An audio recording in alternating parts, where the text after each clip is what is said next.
Welcome to the Intercut podcast, the weekly show going over the TV, movies, and entertainment that people can't cut away from. I am your co-host, Zachary Shevich, and joining me, she's going to show me, it's Arturo Zurita. For the people who have not seen Midsommar, they're like, oh, that was an interesting transition. I'm excited to be here to talk about movies, to talk about some TV shows. We had just talked about some of the best of the month, so I know I do want to, or best of the year, so I do want to bring that up in case nobody's seen it. We do have both of those videos up if you want to mention them. Yeah, we got our best TV of the year so far and best movies of the year so far. Both of them featuring Amanda the Jedi up on the Intercut YouTube channel, youtube.com/intercutpod. You can catch them in a combined audio podcast. So make sure that you are caught up with those because we're talking about things that are some of the best to come out this year. A lot of them are available now, whether it's rental or whatever. So a lot of great stuff, and it's always fun when we get to actually talk about stuff we like. We'll be doing a little bit of that on this show, but more news, I think, on this show.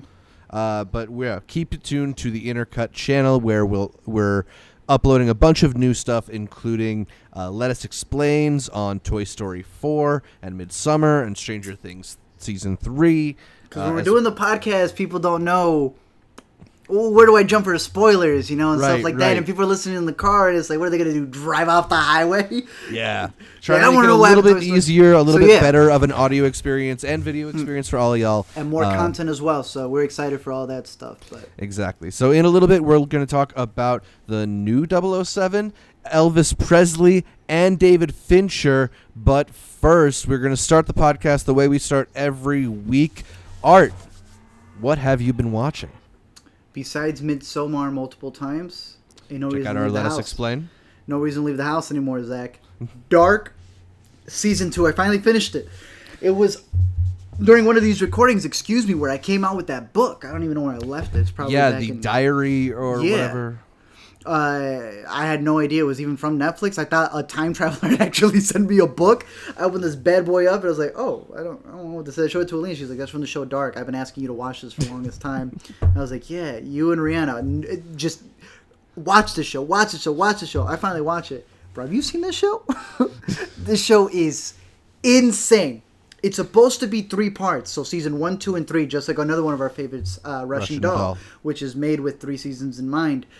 We're barely on our second one, so it's one of those things where it's like, oh, there's a lot to talk about, there's a lot you don't know, so it's like, you can't review a movie 2/3 of the way in.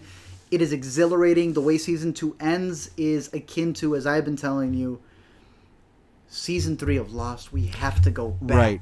Yeah, I feel like that's probably the apt comparison to make, considering this is a show that involves time travel and sci-fi elements and people going missing, and there's a lot of interweaving storylines. You feel like Lost is the best comparison to make to other shows that are out there? With the mythology and the amount of rewatch value and the Easter eggs and stuff that they put, I'm a best show of all time. Yeah. One day I will defend its honor with the 6th season, even though I truly believe it ends in the 5th. But it's one of those shows where, it being a German show, some things do get lost in translation. You ever notice those things where you'll switch it to the dub, and the dub will say something that's different to the sub? So you're at that point, you're like, which do I listen to? Because this is completely different meanings, especially when characters are going at it. But I'm describing it like Place Beyond the Pines. If that was a time-traveling, Lost-like series, I've yet to find inconsistencies. There's 2 things that I'm concerned about. But props-wise, acting-wise, cinematography, sound-wise, the audio on this thing, and the story itself, it's incredible. It's very rare that I would compare something, again, to Lost. But this show, so far, has been living up to the hype. I highly recommend it. And it's one of those where you can get the entire show spoiled for you. And that's a good thing. Because then you can finally go in there and understand what's happening. Yeah. I have been following this with a map of the lineages. And I tell you right now, there's no other way to watch the show. Yeah, I've kind of given up on avoiding spoilers for the show just because my understanding is it's so dense. It doesn't really matter. I've heard people talk about mothers and daughters and stuff like that, and it's just Sure. You Sure. know, I need to see it, I guess. You gotta a see lot it of to stuff believe going it. down in Germany on that show. What about you? I'm also watching some stuff on Netflix. You know, Netflix has kind of done this interesting thing this year in that they've debuted some new shorter programming. They've had a few different seasons of television that are 15 minutes long. We've talked previously on this podcast about I Think You Should Leave, the sketch show, which we both think is very funny. Has this ever happened to you? The amount of times I hear that because it's in my recommended. Has this ever happened to you? Has this ever happened to you? It's so funny, and it's is. great because it comes in those like short 15-minute bursts too. I never if that's all asked you, want. what's your favorite episode? Of I Think You Should Leave? Yeah, considering you're the one who got me addicted to it. I think I want to say it's the 5th episode. It's the one where they have the song where he thinks he's improvising a song and starts talking about the bones are their money. They'll pull your hair up but not out. Dude, I hate that one so much. I love that one so much. Do you want to know what's the one? Well, like I think my personal favorite is A Receipt. Yeah, with Steve Receipt? Yeun. But the one that keeps... Oh, no, wait, no. My The personal hot dog favorite one is also one of my favorites. Oh, who could have been driven it? You. It's a hot dog mobile, and you're dressed like a wiener. So's he. No, he's not. It's got the ketchup thing. The one that I've quoted the most, surprisingly, isn't my favorite. My favorite... Well, actually, I've quoted them both. It's the nachos. Did you just send him to go... What are you talking? It's that reaction alone. The amount of times I've said that to Alina, where she'll just be looking at me and she's just like, "Can you just say the what so we can move on with our lives?" But the other one is so strange. I don't know why I've quoted it so many times. A steering wheel that it doesn't fly off when you are driving. I don't know why I quote that so much. Maybe it's because there's so many guys in Chicago who look like him. I just saw another one today when we went to go. That's eat one hamburgers. of the most hilarious sketches. It's so surreal. It's so bizarre. Yeah, you have to marry your mother now. You feel it? You have to marry your You mother. flinch. You flinched. You have to. You have to. It's. I don't know why. I hated it. You have no good car ideas. I have seen 10. I am the cool one now. It makes no sense, right? I hate you for me having seen that sketch so many damn times and quoting it every day. What are some of the other short ones that you've been seeing? Okay, so yeah, that's not even the thing I wanted to bring up. But I'm always happy to talk more about I Think You Should Leave. I haven't seen Special yet, but I've heard some good things about it. Pretty good. It's really abrupt one... ending, though. Sorry? Really abrupt ending. Oh, you saw it? Okay. Yeah. Yeah, so I haven't caught up with that one yet. The one that I have watched is Bonding. Have you seen Bonding yet? No. So Bonding is just 7 short episodes, 15 minutes each, like I was mentioning. It's a pretty fun show about a New York City grad student who works at night as a dominatrix and then enlists her gay BFF to kind of be her protection and bodyguard sort of thing. And the show just is oddly delightful in the way that it explores like these weird kinks and stuff. It's definitely not a show that you'd want to sit down and watch like with your parents, for instance. I don't know how to judge your relationship. That's just mine. But you know, I feel like a lot of shows like these sometimes can revel in the absurdity of the dominatrix kind of profession, and it's more like indulgent than funny. Exploiting I feel like yeah. The way they're able to balance it with personality. You know, on this show, Tiff, the student / dominatrix, is studying psychology, so she's really coming at it from a perspective of this is part of these things are based on you and something that happened to you or some way you feel, and I feel like the fact that the show makes time to actually like explore the inner lives of some of these characters really adds to the comedy. Yeah. You would think that it would just be something superfluous, whatever the word is, and they wouldn't really like focus on it. Yeah, it's actually sounding a lot more like sex education, which is right. also on Netflix. Yes, that ended up being it's like the micro-sized version of sex ed. Of that. That's interesting. See, I didn't catch the show because I was like, I thought it was going to be 10 episodes, 55 minutes. I was like, I don't know if I have 10 hours worth of time to put into this dominatrix thing. I mean, that's what's great. You can catch that in an afternoon. 15 times 7. It's what, an hour 45? Trying to do the quick math. 100%. Yeah, that's what Siri said. But yeah, no, I might actually catch it after this. Anything else you're watching? I know we brought up a lot of streaming. Do we have any movie? Well, we talked about Midsommar on Let Us Explain, but that's one movie that I've watched recently. I also watched Chernobyl. I'm a little late to the party on Chernobyl. Wow, I wish I had seen that sooner. Just a really well-told, perfectly paced docudrama in the way that it's able to recreate these events. The one thing that threw me off, and I tweeted about this, was the British English accents. Yeah. It kind of feels like they're outside of Sussex or something. Yeah. But and maybe that's just because I have a Russian father, so everybody on the show spoke more clear English than my own dad. You're like, hey, I know for a fact it's not like this. Exactly. But, once I got past the accents, it's a really compelling show. I think they do a great job of balancing just the severity of the situation and the human emotion with kind of like a procedural look at how things progressed moment to moment, when they encountered a problem, how they had to think through it, and what the obstacles were and what the potential damage was. And we talked about it on our best TV shows of the year so far, how the scariest thing in those first couple of episodes is the way that they're slow to embrace the fact that anything is wrong in the first place.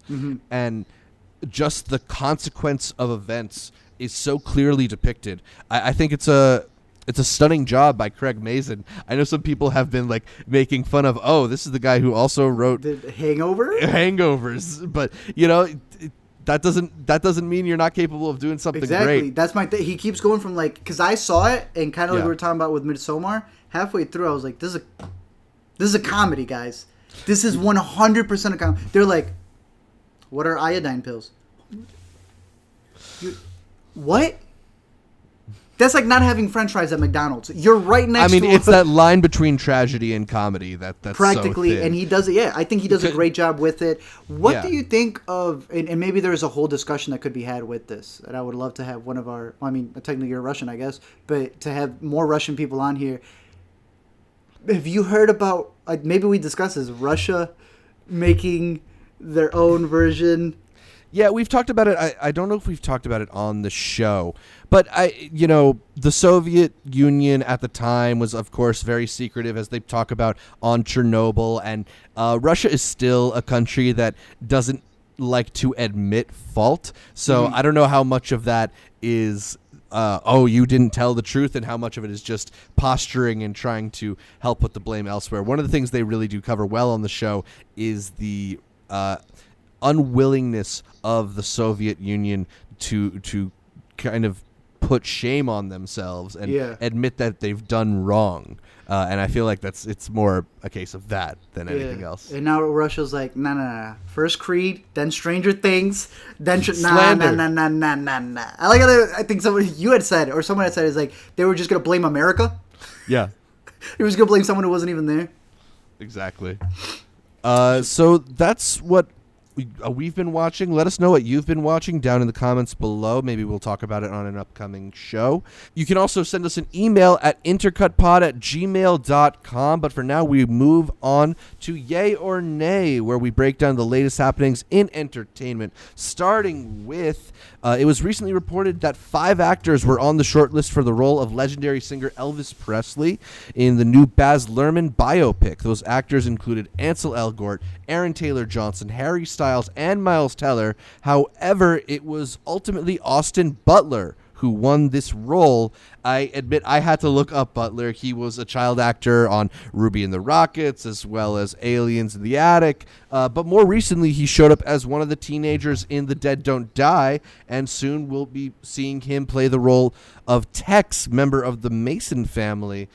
Or Manson family, excuse me, in Quentin Tarantino's Once Upon a Time in Hollywood. So, Art, yay or nay, Baz Luhrmann is making a good choice by choosing Butler over the 4 other names on that shortlist. Yes, only because he's more unknown. A lot of people had said, yo, how are you not going for Miles Teller? It was an interesting riff when Miles Teller was trending that day, because it was like, yo, you better get Teller miles away from this role. And then the people going like, if it's not Miles Teller, I don't know what else to tell you. And finding like his like Elvis cosplay almost type stuff where he Right, had the right. chin and everything. It comes down to who can give the best performance, but also that idea of we would have seen Miles Teller. I don't know. I feel like all of us just saw Leo as the Gatsby, you know? So, right. I like the idea of Butler because it's easier to kind of not see the actor when you watch the biopic if he's more of an unknown. I am a little bit skeptical about this idea of a short list in which you put out like 4 fairly famous names and 1 not so famous name, and then the not so famous name gets chosen. Like, oh, see, he's on the level, you guys. Like, I don't know if that's you're just saying some, like, it's a ploy. I don't know. That might just be some. I thought we always knew it was a ploy. Yeah, it feels like it to me, at least. Yeah. But yeah, I do think like one of the big stories that here was is, Tom Holland. I feel like one of the big stories here is Miles Teller, who now is 0 for 2 when it comes to starring roles in musicals after losing out on La La Land. So I love how. What was the last thing he did? Just standing for an hour? He's in the Nick Refn thing. Yeah, just standing for an hour? Yeah. After hour? And then before that, what was it? Was it the wrestling movie? We got knocked out? I'm almost feeling bad for him. Movie, and he did that firefighter movie. What happened in that fallout? There's certain points when these movies come out where I'm more intrigued than what happened with the fallout between him and Damien. what's his name?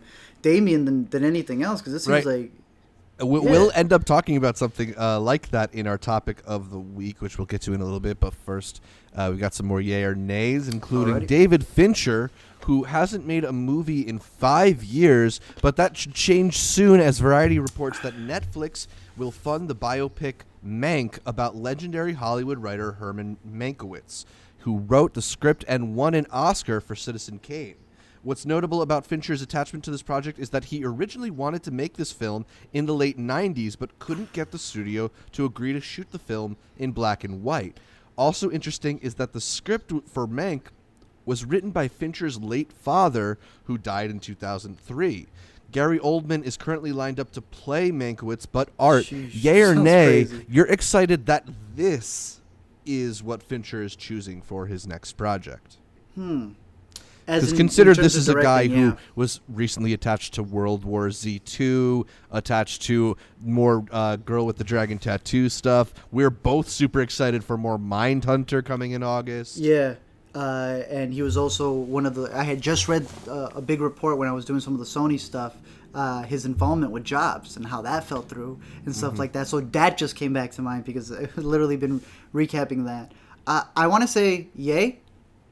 Because Fincher's a person who, if his heart is in it, he is in it. And I think it might have been you who had put that emphasis on, if this is something he's held on for so long, why wouldn't he? Like, this is something that he would have learned his lesson by then if he was like, yeah, this isn't something I want to do. The fact that he's got an emotional attachment to it. The fact that you're telling me it's who as the lead?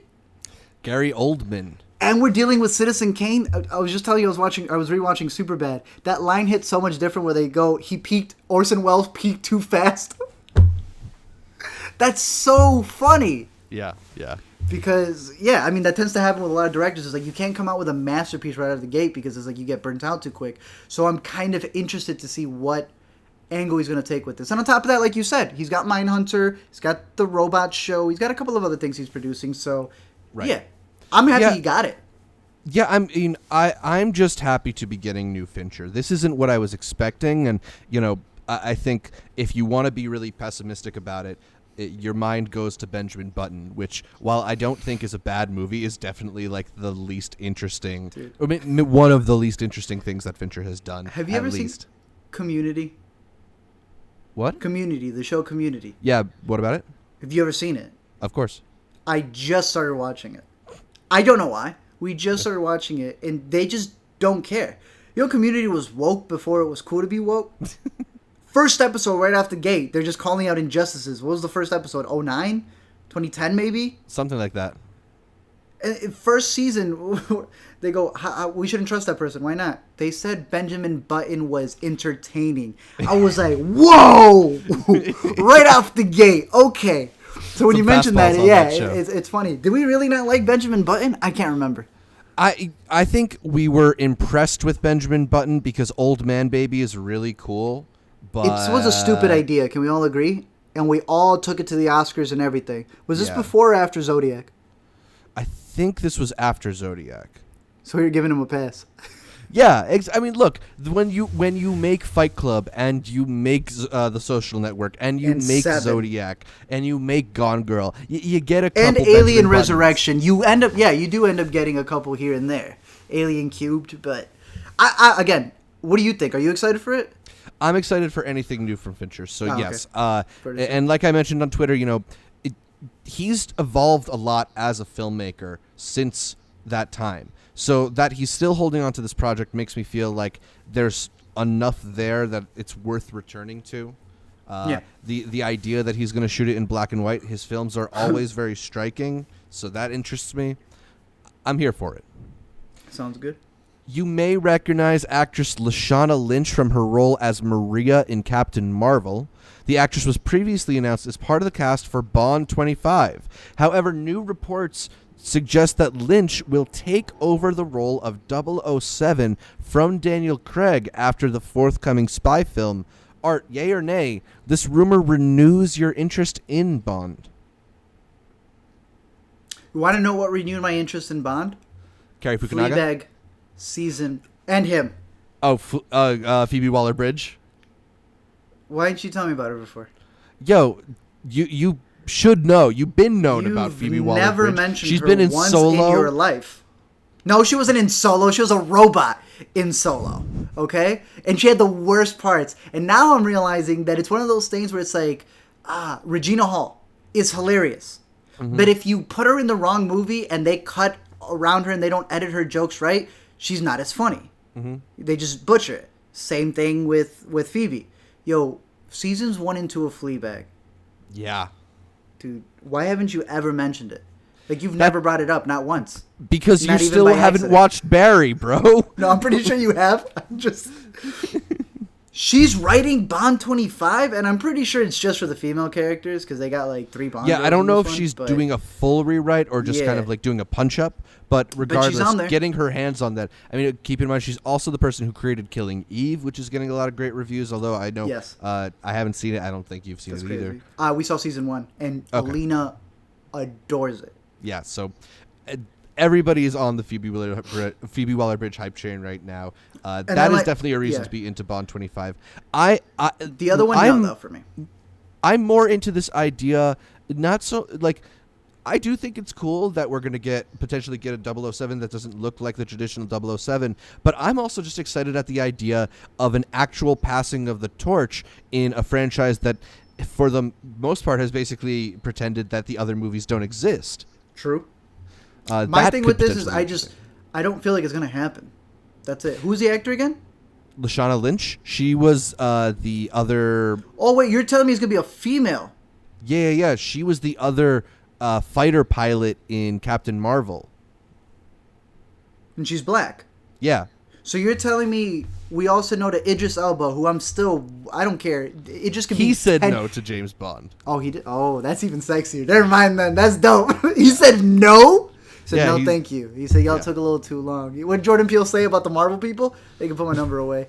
That's a big change. Yeah. I am more intrigued because I don't care for James Bond like that. We always just asked the Ariel question too. They're like, "What do you think about that?" I was like, "Does the original still exist?" Then I don't care. Make whatever. Yeah. If she can sing, she can sing. It's gonna be the whatever dumb narrative comes up from it and yada yada yada yada. That's gonna just be entertaining to see concave into itself, especially if the movie ends up being incredible. And that's my biggest concern is the amount of pressure that gets put on, you know? It's like at that point as the screenwriters of the entire production, Kaepernick style there, right? Now a team has to deal with all this extra media attention to it. And that does have to play a part when you're writing the narrative, I would say. Would you disagree? I mean, it definitely, like... It puts the movie in... It shouldn't have puts to. expectations on it's like it needs to try twice. It can't just be good. Right. Even though I personally feel a majority of the James Bond movies are just good. It has to be like better than Skyfall. Right. Or else they're going to consider it a failure or something. Yeah, and there's certain benchmarks that the movie's expected to hit because they've made certain... It doesn't make a certain amount of money. Yeah, exactly. That's what I'm saying. I was like, is that all... worth it. I don't know. Yeah. I mean, it is worth it if you're trying to make a change, but is it better to just create an original character? Right. And outgross. We've seen this thing happen over and over, whether it's like the relaunched Ghostbusters or other film franchises that have gone in more progressive directions, that sometimes that whatever the movie does at the box office ends up being, the story of how people feel about women in movies. When I don't know if that's fair to any movie. True. The live-action Barbie movie starring Margot Robbie has a new pair of writers. Greta Gerwig and Noah Baumbach have signed on to co-write the movie for Warner Brothers, and additionally, Gerwig is being considered for director art. Yay or nay, you like the idea of Greta Gerwig's Barbie movie? Greta Gerwig's Barbie movie or A24's version of Life Size? Because that's what I just heard. I mean, that could be one and the same. How is this even... What? This is like a best timeline scenario, if you ask me. No. That's why I don't believe it. Yeah, like I did not need this thing in my life, and now I need it more than most things in my life. Wow. It's like when the Lego movie where everyone was like, ugh, and then we saw it and we're like, what? Give me more of that. I thought this was supposed to be a commercial. Right. That's interesting. I'm all for that. All right, so that's it for Yay or Nay. Let us know if there's other topics we should cover in the comments down below, or as we mentioned, you can always email us, intercutpod@gmail.com, and reach out through social media. That's Facebook, that's Twitter, that's Instagram, @intercutpod. We are going to get to the interview. We just got one question here in the interview, although I'm going to throw in one of my own because I realized I probably should have earlier. So we got something from Kevin Padro, who emailed us to say, hey, guys, I was looking through the comments on Midsommar's Instagram and saw some people complaining about demonizing their tradition and holiday, also calling the movie anti-white and anti-European. Just wanted to see your thoughts on the whole thing. Art? Well, we had just recently had this discussion. Check out the Let Us Explain in Midsommar. It was originally pitched by Swedes. Right. That's the short answer to it. I have heard this coming out a lot. It's like, oh, you're demonizing us. I was like, no, it was actually Swedish. It was a Swedish company that asked them, can you make something like this? Because there actually is a 2003 film already called Midsommar that is about a guy named Christian whose sister commits suicide and ends up going with his friends over to Sweden, where it turns out there may be crazier things going on. I feel that the producers of Be Real Films probably had that movie as, like, you know, growing up or whatever it was. So they reached out and they ended up reaching out to Ari. Ari eventually takes it and says, like, all right, but I got to make my own script with him, which is why, as we talked, the horror elements are our least favorite parts of the movie. It's what Ari brought to the table, which was like, okay, you want the bullet points of like a slasher film? Which, again, I'm telling you, I'm pretty sure these guys saw Midsommar and were like, can you please make this? Because really, when it comes to the whole festival, that's cool, it's there, but it was really a relationship movie. So I don't see it as that. The same way I don't see any... Okay, New York gets attacked all the time in every movie. People still move there. Right. It's a movie that is setting up a scenario that's not necessarily meant to reflect a larger community. In fact, they go out of their way to say, like, this is just how one village does it, and there's lots of different places and different villages, and, oh, this is similar to how these people do it. But they go out of their way to be like, these are remote people. Yeah. You know, I think there's a history in film of kind of exoticizing foreign people, and normally we do that to people we don't know a lot about. Middle Eastern people, Middle Eastern people should feel the worst about this. They're the ones who get the crappiest end of the stick when it comes to it. Not saying that like Sweden shouldn't be upset either, but no, but like it's different though, because it is coming, right. It's not coming from the perspective of kind of othering them. Yeah, I feel like it's sort of like an inversion of some things that we feel like are familiar but aren't, because I think we have this picture of Swedish and Scandinavian people as very like docile and friendly. I feel like it's kind of like Get Outing them in a weird way, and I don't think it's any more anti-white than Get Out is, which also is not anti-white, in case that's an interesting one. Anti-white. Like, I got the Sweden part. I was like, hey, you making Sweden look bad. Rocky's in jail over there right now. ASAP, y'all haven't let ASAP out, so, there's other things going there, but it's like anti-white? What do you... Yeah, they're making themselves look bad on their own. They killed the whitest person I could possibly think of who's in movies right now. Actually, both of them. Jack Rayner has got red hair, first of all. Yeah. And then, what's his name? Will Poulter. I ain't gonna talk about no anti-white movie when Will Poulter getting... Nah, we're not talking about that. I'm going to throw in one question of my own here because you brought it up. I forgot to put it in our rundown, but Ariel is black now, and some people on the internet don't like that, but a lot more people don't like that. Some people don't like that. As always. Any thoughts in general, and any idea whether or not they're going to try and find a role for Halle Berry in this thing now? I'm still excited about the talk around what Ursula's going to be. We had a bunch of discussions and comments coming in about how Ursula was in fact based off of a drag queen, and are they going to embrace those aspects of it and things like that. So when you're talking about the Little Mermaid, Ariel, a creature of the sea, being black, first of all, I haven't even really seen a picture of the actress, and I don't know any of the other stuff that she's been in. But as we were talking about before, personally, when it comes to acting, I love it when you're making a really big film and you could just find, people who aren't as famous. I think that was one of the things that really stuck with us in Aladdin when it came to it. There's a lot to criticize in Aladdin, but I liked that the performances were like, okay, you can be Aladdin. Mm-hmm. That's Will Smith, though. My least favorite criticism of just about like any movie is so-and-so didn't look like him. Red hair? That's usually something that we see when there's like a biopic. Like, we were just talking about Elvis, and there might be a criticism that this guy Butler, he doesn't look like Elvis. Well, but that's not really the point. That's not the point. And fine, like maybe she doesn't look like the Ariel that but like, who cares? Like, that's not the point. This is different. And I think the idea of going in this direction also maybe unburdens it from the idea of it has to be like the original. I think right now we're looking at Lion King, which is about to come out. We haven't seen it yet as of this recording, but it's getting all these comparisons to the 1994 version because it's playing it so similar to the 1994 exactly version. And it's getting crapped on for that. Yeah.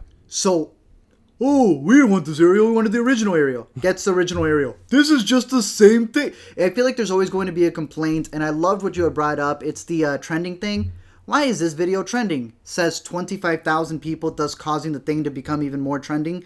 When it came to a lot of the criticisms, it's a lot more people complaining about people complaining than people actually complaining. One of the big things being that one viral post that Alina had to show me once before I went, this is clearly fake. That's a woman's hand, or it was a man's hand off of an actual YouTube video that was reviewing the movie. They got screenshot that didn't even match it was like this whole thing of the person complaining about this isn't my Ariel, and it's like, that's not even your picture that you took. It was a fabricated account made to start hate. I don't know how we haven't gotten used to it. There's which is its own weird thing too. Which is its own weird thing, and then them trying to play it off as like, well, The Onion exists, so we could just continue doing the same thing. I saw season 2 of Dear White People, and they did it in that show, so I'm just causing controversies or whatever else. And it's like, but what do you do other than that? Right. Because you just gave more promo for the movie,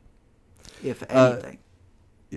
So that's basically it for interview. Make sure to leave us a question in the YouTube comments or by emailing us or reaching out on social media, intercutpod @gmail. You can also intercutpod is POD. That's short for podcast. That's the thing that I normally say there. Be an intercutie and send us your movie, TV, and entertainment questions. We move on to our topic of the week, and it's Big Little Lies as well as real life drama. New episodes of Big Little Lies have been airing on HBO for a few weeks now, and although a majority of audiences have given the new season a thumbs up, there have been aspects of the show people comment on, from the large amount of credited editors to the sparse 40-minute something runtimes of the episodes. Some things felt off. Really? Yeah. They've been short. A new IndieWire report suggests that this is all the result of a behind-the-scenes drama involving Season 2 director Andrea Arnold. After Arnold shot all of Season 2, control of the show's final edit was taken from her and given to Season 1 director Jean-Marc Vallée in the hopes of making the show feel more like it did in that first season. We'll get to Big Little Lies in just a little bit, but Art, I want to start with this. How do you feel about going into a movie or a TV show, anything like that, when you know that there's real-life drama going on behind the scenes? If it hurts the initial story, I hate it. To me, it does. I've never... I'm very vocal about this. The death of the author. I'm not, like, a big fan of that. Because, first of all, if your opinion needs to be validated to the point that your phrase is killing the author, let's just put him in the sideline. Right. Death of the author, it's like, I don't know about that. So... it does come into play. Mm-hmm. Zach, especially when it's a show about women and you finally bring a female director and you tell her, okay, where's that dude? Where's that guy with the penis? Can we bring him back? I think they're also scared after True Detective Season 2. And they were like, well, that was a completely different... can we make 3 just 1 again? Did it work? It worked? Okay. So this looks a little bit different than what originally made Big Little Lies. Yeah, I know he's doing Sharp Objects, so let's bring him back. How disrespectful does that need to be? To be on the reshoots? What was it, like 15 hours worth of reshoots or something? Yeah. And you're being told how to direct? Right. It's really bizarre that it's putting a really great director, Andrea Arnold, the woman behind American Honey and Fish Tank, and kind of subjugating her to this process, because if you read the IndieWire article, part of the problem was apparently there was no communication between her and Jean-Marc Vallée prior to shooting Season 2, which just seems like setting themselves up for failure. But is that what they wanted? I don't know, because, Andrea Arnold has a particular style. Yeah, I've seen American Honey. Try telling her to cut. Right, exactly. And, what's kind of crazy about all of this is that she's actually delivered what I think is a really compelling show. I think the performances are just off the charts this season, and that's somehow in this repackaged form. That's what I'm saying. I mean, like, to zoom out a little bit, there are more gross and upsetting versions of this whole, like, idea of real-life drama. You think of something like Tango in Paris, where Maria Schneider alleged that she was sexually assaulted for one of the famous scenes for that movie. And that's, I feel like, a very different case, because Big Little Lies is more of a creative dispute about a network vision rather than Shelley Duvall personal. In The Shining. Yeah, it's a little bit different. Exactly. But that's another good example of, like, does emotional distress to an actor make you re-examine a performance, which, like, that's one of the iconic horror performances of all time, and it really kind of messed up Shelley Duvall. Yep. He messed up Shelley Duvall. When y'all ready to talk about that, let me know. The other one being, though, it's like Fantastic Four when that came out, and people going like, "Oh, you see, it was all Josh Trank," and then Josh Trank going like, "Nah, like it can't be me." But then also, I didn't shoot a third of this movie, so which is it? Right. And like trying to examine for what bits are his and what bits aren't. I know a lot of people were doing that in the wake of Solo coming out, like looking for the Lord and Miller. What was Lord and Miller's? What was Snyder's and the Justice League? Yeah. So for me, that's a much more fun version of this like real life drama to try and attribute different elements of a thing. It kind of makes you play the role of detective, although it does kind of remove you from just experiencing the thing. I think you can still do both. I think you and I do a good job at doing both. Yeah, you can watch it and be like, all right, this is for what this is, but at the same time, look at what happened over here. And I think a lot of the times, whenever the experience that you're having cannot be reached, or you can tell that what they were going for couldn't be touched, then that makes you go, why though?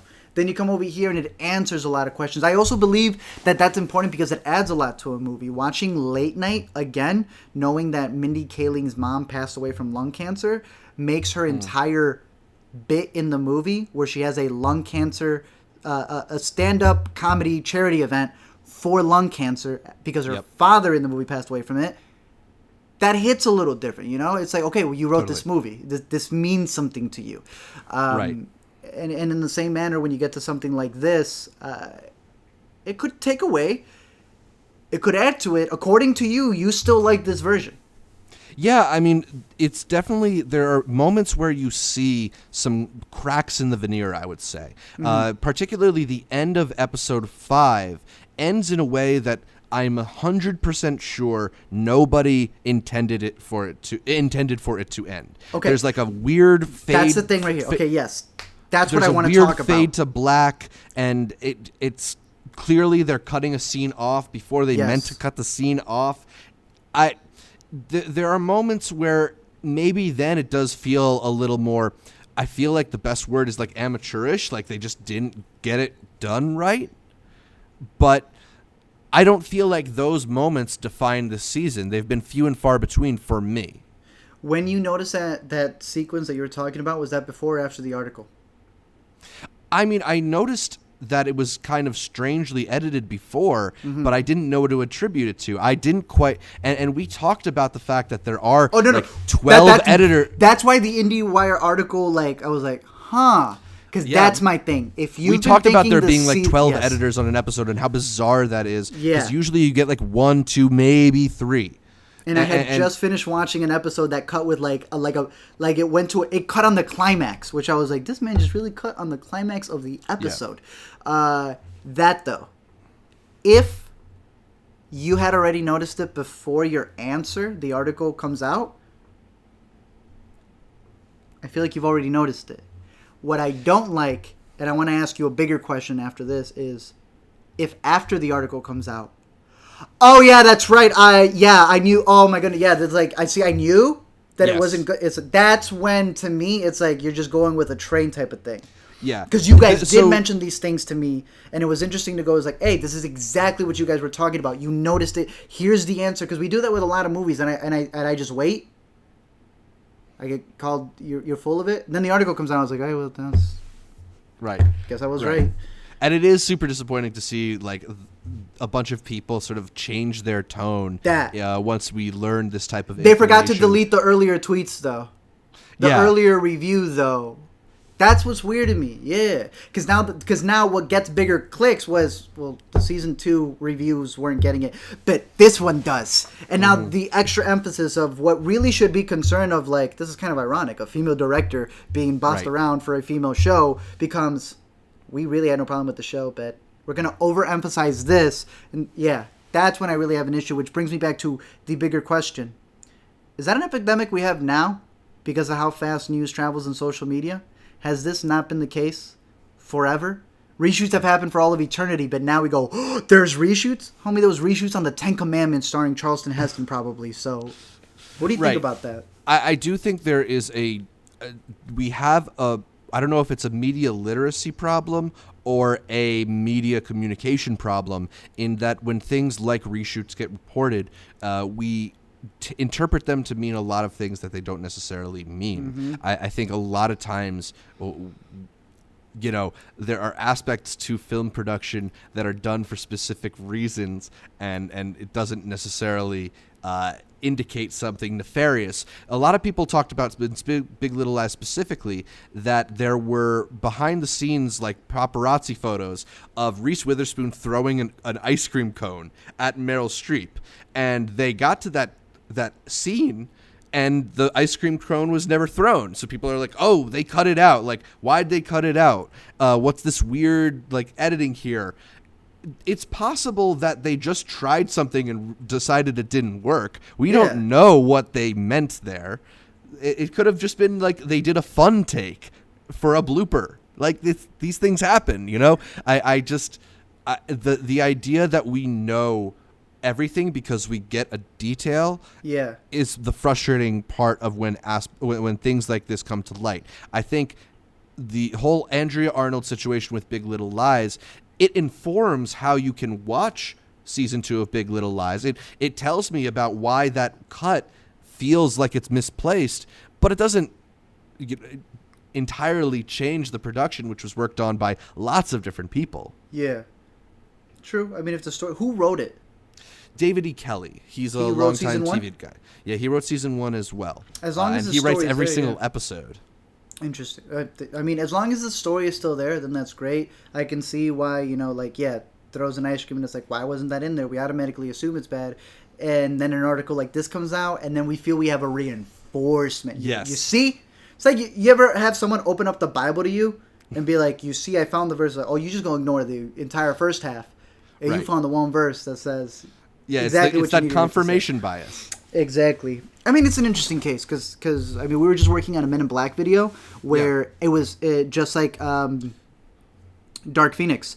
After the fact, after the failures of it financially and everyone seeing it, you then get all the reports that come out, right? Like, Yeah, everybody immediately rushes to say, like, oh, this production was doomed the whole time. Production was through whatever. And a majority of the time, it's like once the producer comes out and has to apologize, all right, then there's one where they've admitted it themselves, right? Yeah. Amazon execs getting fired and stuff like that. Yeah. The this Sony like execs Simon saying, Kinberg, though. Yeah, exactly. Oh, yeah. When Simon Kinberg said that, which he's a writer more than anything, but more so when in Men in Black, the executive himself said, yeah, there needed to be a better reason for this movie to exist. That's when you know that there's a problem. Right. When you see F. Gary Gray in the interviews going like, so how was your movie? Oh, my movie. Because my cut of the movie ain't here. That's not what y'all seeing. That's when it's sort of like, yeah, I don't know. I feel like it hurts it. Has there been any reports from what Arnold has said herself?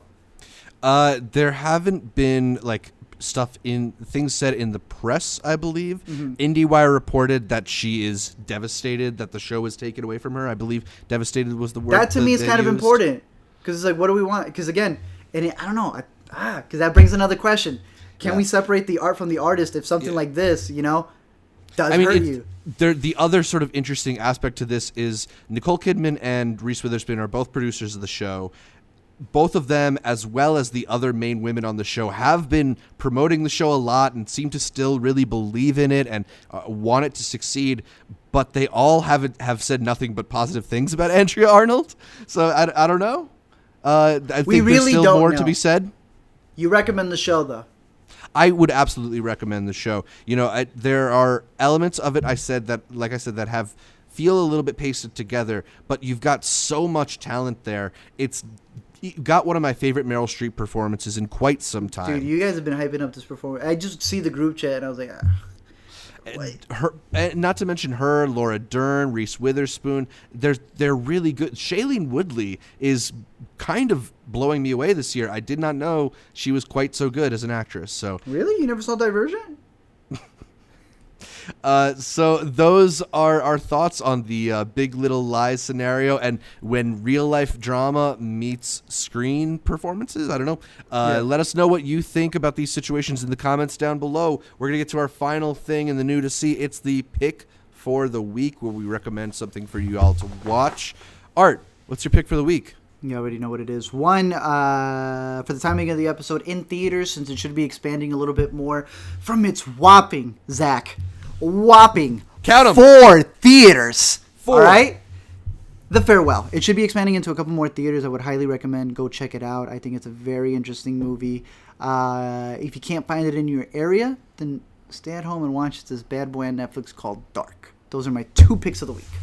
Dope. I'm not going to be very original here. I'm also going to go with The Farewell in theaters. It might be my favorite movie of the year. It really is. As you mentioned, it's expanding. It's a really great movie. I'm recommending it now because if you don't get to see it this weekend, just make sure it's on your radar. Yeah. Listen to the This American Life podcast episode. Lulu Wang did a segment for This American Life. She's the director and writer of The Farewell, and it's the same story as the movie. It's not going to ruin your experience of the movie because it's going to enhance it. No, it's going to enhance your movie. They each have their own tone, but it gives you a little bit more of the story. I love both the podcast episode and the movie, so highly recommend them both. And my streaming recommendation, I'll go with what I was mentioning earlier, Chernobyl. I was just gripped from start to finish with this show, especially in the beginning. The second episode, which is just kind of like a moment by moment, how are we going to stop a nuclear apocalypse? Yeah, it's one of the highlights of the year. So definitely check out Chernobyl. You watched it on your Motorola Razr like you were supposed to, right? Exactly. I watched it on my Apple Watch that I'm not wearing. Can you imagine? But yeah, those are our picks for the week. Let us know what you're watching. And thanks for tuning in. It's all for this week's show. You can catch more from me, Zach Shevich, by following me on Twitter, Instagram, or Letterboxd at ZShevich. That's at ZSHEV as in for Vendetta, ICH. And check out my YouTube channel, youtube.com/multiplex show. Art, where can people find more from you? You can find me at the Let Me Explain channel. It's got a Twitter page as well. And on top of that, all of the A to Z show stuff. If you want to follow me on my own personal thoughts and things that I'm doing, we got some interesting stuff happening for the A to Z show as well. But if all of that is too confusing and you're like, I don't care about any of that stuff, you can find me here every week on the Intercut podcast. Yeah, you can listen to every episode of the Intercut podcast on iTunes, on SoundCloud, on your favorite podcatcher. I like Overcast. And then make sure you're subscribed not just to the audio podcast, but to the video feed as well on our YouTube channel, youtube.com/intercutpod, where you can catch our bright smiling faces as we break down the latest in entertainment. Find new episodes of Intercut every Thursday, and please leave us a comment, like the videos, consider going to iTunes and give us a 5-star review. I've seen that a couple of you have pushed that 5-star button, but just a couple nice words, just like, hey, I like you guys. That lift my soul. You know, it'd make me happy. So if you want to brighten my day, please leave us that 5-star review on Apple Podcasts. Like our Facebook, Instagram, and Twitter pages. All of them are at Intercut Pod to get updates throughout the week from Art, from me, from all the guests that we have here on Intercut. Thanks again for tuning in, and until next time, teacher's pet. Bro, I really thought you were going to do the hoo-ha.